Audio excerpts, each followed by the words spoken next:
ಪರಿಚಯ. ಪಕ್ವತೆ ಬೆಳವಣಿಗೆಯ ಸಂಕೇತ.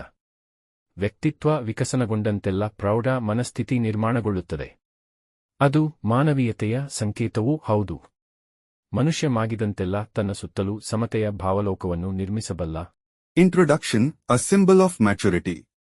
As the personality develops, a mature mindset is created. It is also a symbol of humanity. As a person matures, he can create a world of equality around him. ಹಣ್ಣಿನಂಗಡಿ ಮುಂದೆ ಕಣ್ಣರಳಿಸುವ ಮಗು. ಇಲ್ಲಿ ಈ ತಿರುವಿನಲ್ಲಿ ಥಟ್ಟನವತರಿಸಿದ ಕಪ್ಪು. ಲಾರಿಯ ಹಾಗೆ ಗಾಳಿ ಕೀಟಲೇ ಉಗುರೋ. ತುಂಟರೆಸೆಯುವ ಕಲ್ಲೋ ಕಾಯಲ್ಲೇ ನಿನ್ನ ಕೆಡವದಿರಲಿ. ಹಣ್ಣಿನ ಅಂಗಡಿಗೆ ಎದುರಾಗಿ ಕಣ್ಣು ಮೆರೆಯಿಸುತ್ತಿರುವ ಮಗು ಮಕ್ಕಳ ಅಮಾಯಿಕತೆಯ ಮತ್ತು ಆಕರ್ಷಕತೆಗೆ ಸೂಚನೆ ನೀಡುತ್ತದೆ. ಈ ತಿರುವಿನಲ್ಲಿ ತೀವ್ರವಾಗಿ ತಿರುಗಿದ ಕಪ್ಪು ಲಾರಿ ಪರಿಸರದ ಅಪಾಯ ಮತ್ತು ಧ್ವನಿಯ ಅಶಾಂತತೆಯನ್ನು ಸೂಚಿಸುತ್ತದೆ. ಗಾಳಿಯಲ್ಲಿ ಕೀಟಲೆಗಳು ತಮ್ಮ ಉಗುರುಗಳಿಂದ ತೀವ್ರತೆ ಮತ್ತು ಅಸಹಜತೆಯನ್ನು ತೋರಿಸುತ್ತವೆ. ಅಂತಹ ಪರಿಸ್ಥಿತಿಯಲ್ಲಿ ತುಂಟತನದಿಂದ ಕಲ್ಲು ಎಸೆಯುವ ಮಕ್ಕಳಂತೆ ಇರುವ ಸಂದರ್ಭಗಳಲ್ಲಿ ಹಣ್ಣುಗಳ ಮೇಲೆ ಕಲ್ಲು ಬಡಿದರೆ ಹಾನಿಯಾಗುವ ಸಾಧ್ಯತೆ ಇರುವುದನ್ನು ಉಲ್ಲೇಖಿಸಿ ನಿನ್ನ ಕೆಡವದಿರಲಿ ಎಂಬ ಸೂಚನೆಯ ಮೂಲಕ ತಮ್ಮ ಪೈಕಿ ತೊಂದರೆಯಾಗದಿರಲಿ ಎಂಬ ಆಶಯವಿದೆ. ಈ ಪದ್ಯವು ನಗರ ಜೀವನದ ಮಕ್ಕಳ ಆಟವಲ್ಲದ ಪರಿಸರದ ಗಂಭೀರತೆ, ಅಪಾಯ ಮತ್ತು ಆಧುನಿಕತೆಯ ನಡುವಣ ಸಂವೇದನೆಯನ್ನು ಪ್ರತಿಬಿಂಬಿಸುತ್ತದೆ. The child, who is looking at the fruit shop, indicates the innocence and charm of children. The black truck that has turned sharply at this turn indicates the danger of the environment and the restlessness of the sound. The ants in the air show intensity and abnormality with their claws. In such a situation, like children throwing stones mischievously, the message "may you not be destroyed" refers to the possibility of damage if a stone hits the fruits, and hopes that they will not cause trouble among themselves. This verse reflects the sensitivity between the seriousness of the environment, danger, and modernity, which is not a child's play in urban life. ಹಣ್ಣಿನಂಗಡಿಯಾಗೂ ನೀನುನು. ಗಿರವಿಯಂಗಡಿ ಗುಜರಿಗಳ ಧೂಳು. ಹಬ್ಬಿದ ಊರ ಮಾರುಕಟ್ಟೆಯ ನಡುವೆ. ಈ ಪದ್ಯವು ವ್ಯಕ್ತಿಯ ಸ್ಥಿತಿಗತಿಯನ್ನು ಮತ್ತು ಆಧುನಿಕ ಮಾರುಕಟ್ಟೆಯೆಂಬ ಅಸ್ತವ್ಯಸ್ತತೆಯನ್ನು ಪ್ರತಿಬಿಂಬಿಸುತ್ತದೆ. ಹಣ್ಣಿನ ಅಂಗಡಿಯಾಗೂ ನೀನುನು ಎಂಬ ಉಕ್ತಿಯಿಂದ ಕವಿಯು ವ್ಯಕ್ತಿಯೂ ಕೂಡ ಮಾರಾಟಕ್ಕೆ ಇರುವ ಸಾಮಾನ್ಯ ವಸ್ತುವಾಗಿ ಬಿಟ್ಟನು ಎಂಬ ದುಃಖಭರಿತ ವಾಸ್ತವವನ್ನು ಸೂಚಿಸುತ್ತಾನೆ. ಗಿರವಿಯ ಅಂಗಡಿ ಗುಜರಿಗಳ ಧೂಳು ಎಂಬುದು ಧೂಳಿನಿಂದ ತುಂಬಿರುವ ಹಳೆ ವಸ್ತುಗಳ ಅಂಗಡಿಯನ್ನು ಸೂಚಿಸುವ ಮೂಲಕ ಮೌಲ್ಯ ಕಳೆದುಕೊಂಡಿರುವುದನ್ನು ಸೂಚಿಸುತ್ತದೆ. ಈ ಎಲ್ಲಾ ಚಟುವಟಿಕೆಗಳು ಹಬ್ಬಿದ ಊರ ಮಾರುಕಟ್ಟೆಯ ನಡುವೆ ನಡೆಯುತ್ತಿವೆ ಎಂದರೆ ಬಿಸಿಬಸಿ ಜನಜಂಗುಳಿಯ ಮಾರುಕಟ್ಟೆಯಲ್ಲಿ ವ್ಯಕ್ತಿಯ ಅಸ್ತಿತ್ವವೇ ಇಲ್ಲದಂತಾಗಿದೆ. ಪದ್ಯವು ಆಧುನಿಕ ಸಮಾಜದಲ್ಲಿ ಮೌಲ್ಯಗಳ ಹೀನಗತಿ, ಭೌತಿಕತೆಯ ಹಾವಳಿ ಮತ್ತು ವ್ಯಕ್ತಿಯ ಮಾನವೀಯತೆಯ ನಷ್ಟವನ್ನು ವಿದಾಯಕವಾಗಿ ಚಿತ್ರಿಸುತ್ತದೆ. This poem reflects the condition of the individual and the chaos of the modern market. With the line "you have become a fruit stall," the poet points out the sad reality that the individual has become an ordinary object for sale. The dust of a pawn shop also suggests a shop full of old things that has lost its value. All these activities take place amidst the crowded market, that is, in the hot, crowded market, the individual has no existence. The poem tragically depicts the decline of values, the scourge of materialism, and the loss of the individual's humanity in modern society. ಹಣ್ಣಾಗಬೇಕು ಮಗು. ಮೈಯೆಲ್ಲ ಮಾಗಿ ಹಣ್ಣಿನ ಸುಕ್ಕು. ಬರುವವರೆಗೆ ಪಕ್ವತನ ಬಿರಿದ ಬಾಳೆಹಣ್ಣಿದೆಯಲ್ಲ. ಅದರ ಹಾಗೆ ಕೊಂಚ ಬಾಗಬೇಕು. ಈ ಪದ್ಯದಲ್ಲಿ ಕವಿ ಮಗು ಹಣ್ಣಾಗಬೇಕು ಎಂಬ ಉಪಮೆಯ ಮೂಲಕ ಜೀವನದ ಪಕ್ವತೆಯನ್ನು ಅರ್ಥಮಾಡಿಕೊಳ್ಳುತ್ತಾರೆ. ಮಗು ತನ್ನ ಜೀವನದಲ್ಲಿ ಶುದ್ಧತೆಯುಳ್ಳ ಹಣ್ಣಿನಂತೆ ಪರಿಪಕ್ವವಾಗಬೇಕೆಂಬ ಆಶಯ ವ್ಯಕ್ತವಾಗುತ್ತದೆ. ಮೈಯೆಲ್ಲ ಮಾಗಿ ಹಣ್ಣಿನ ಸುಕ್ಕು ಬರುವವರೆಗೆ ಎಂಬುದರಿಂದ ಶಾರೀರಿಕ ಅಥವಾ ಮಾನಸಿಕ ಜೀವನದಲ್ಲಿ ಅನುಭವದ ಮೆರೆದಿಕೆಯ ಮೂಲಕ ಪಕ್ವತೆ ಬೆಳೆಯಬೇಕು ಎಂಬ ಸಂದೇಶವಿದೆ. ಬಾಳೆಹಣ್ಣು ಬಿರುವಾಗ ಅದು ಸ್ವಲ್ಪ ಬಾಗುವಂತೆ ಮನುಷ್ಯನು ಪಕ್ವತೆಯ ಹಂತ ತಲುಪಲು ಅಹಂಕಾರವಿಲ್ಲದೆ ತಲೆಬಾಗುವ ಸ್ವಭಾವ ಬೆಳೆಸಬೇಕು ಎಂಬ ರೂಪಕವನ್ನು ಕವಿ ಬಳಸುತ್ತಾರೆ. ಈ ಪದ್ಯವು ಜೀವನದಲ್ಲಿ ಶಿಷ್ಟತೆ, ಪರಿಪಕ್ವತೆ ಮತ್ತು ವಿನಮ್ರತೆಯ ಮಹತ್ವವನ್ನು ನುಡಿಯಲ್ಲಿ ಮಾತ್ರವಲ್ಲದೆ ಪ್ರತಿ ವ್ಯಕ್ತಿಯ ಬದುಕಿನಲ್ಲಿ ಅನಿವಾರ್ಯವಾಗಿ ಅಗತ್ಯವಿರುವುದನ್ನು ಅರ್ಥಗತಿಗೊಳಿಸುತ್ತದೆ. In this verse, the poet uses the metaphor of a child should ripen. The wish for a child to ripen like a pure fruit in his life is expressed. Until the whole body is ripe, and the wrinkle of the fruit is formed conveys the message that maturity should be developed through the development of experience in physical or mental life. The poet uses the metaphor that just as a banana bends slightly when it ripens, a person should also develop a nature of bowing down without arrogance to reach the stage of maturity. This verse not only conveys the importance of politeness, maturity and humility in life, but also the inevitable need in the life of every person.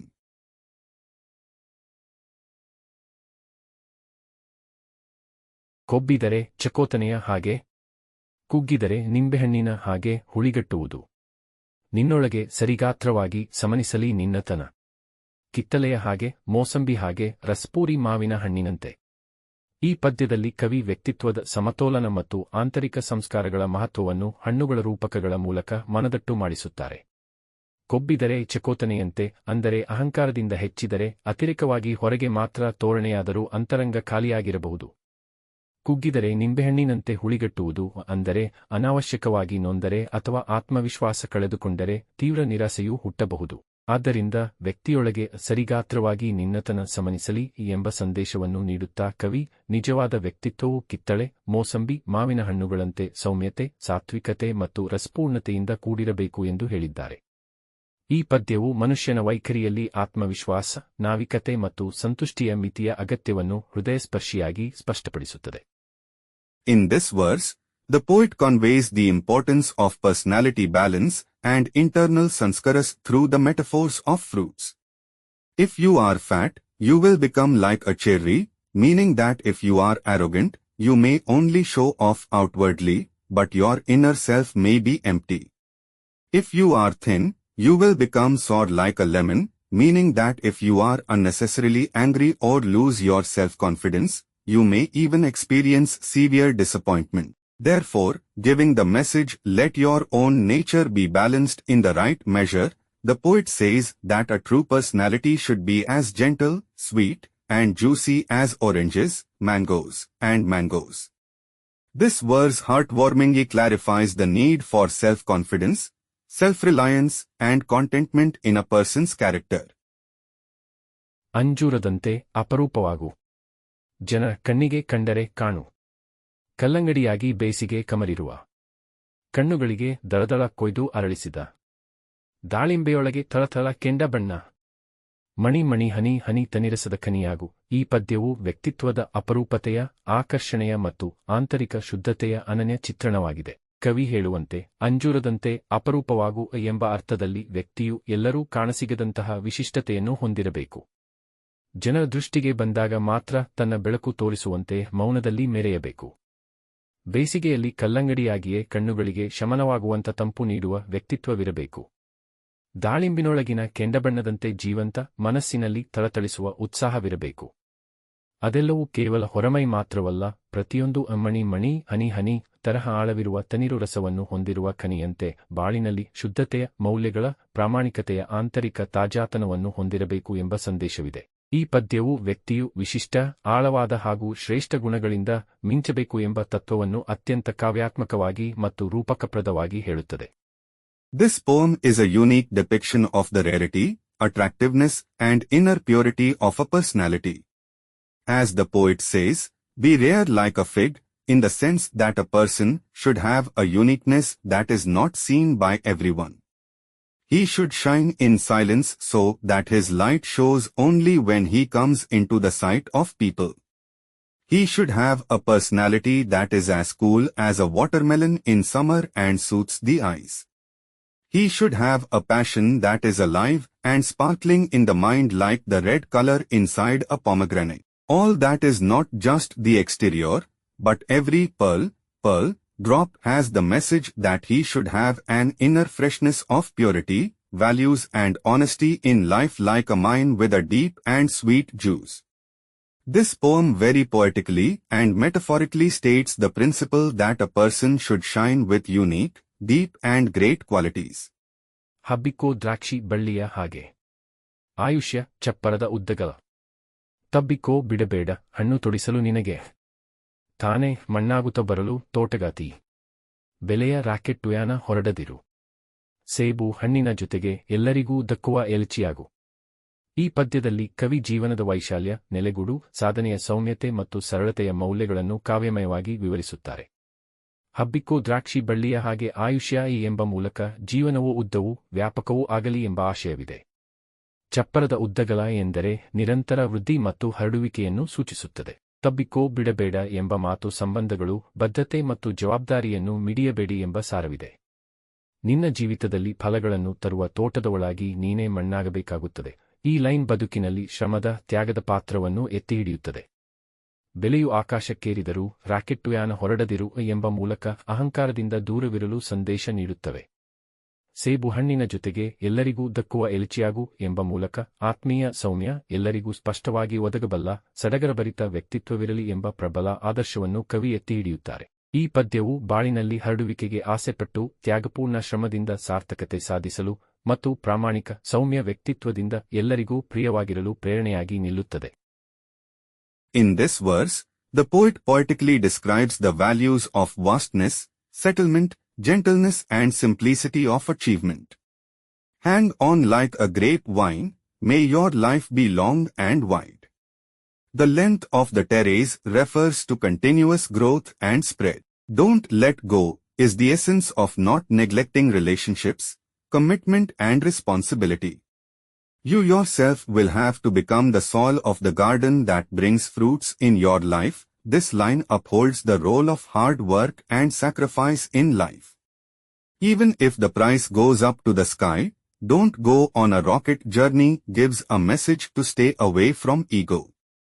Become a cardamom that reaches everyone along with the apple fruit upholds the strong ideal of having a warm, gentle, clearly accessible and lively personality. This verse stands as an inspiration to aspire to excel in life, to achieve meaning through selfless effort, and to be loved by all with an honest, gentle personality. Dear students, if you find these lessons explained is helpful, please share this video with your friends. Subscribe to our channel for simple and clear lesson explanations. Check the description for links to other lesson summaries and join our WhatsApp channel for daily Kannada and Hindi lessons, useful phrases and grammar tips. Start learning today and speak confidently.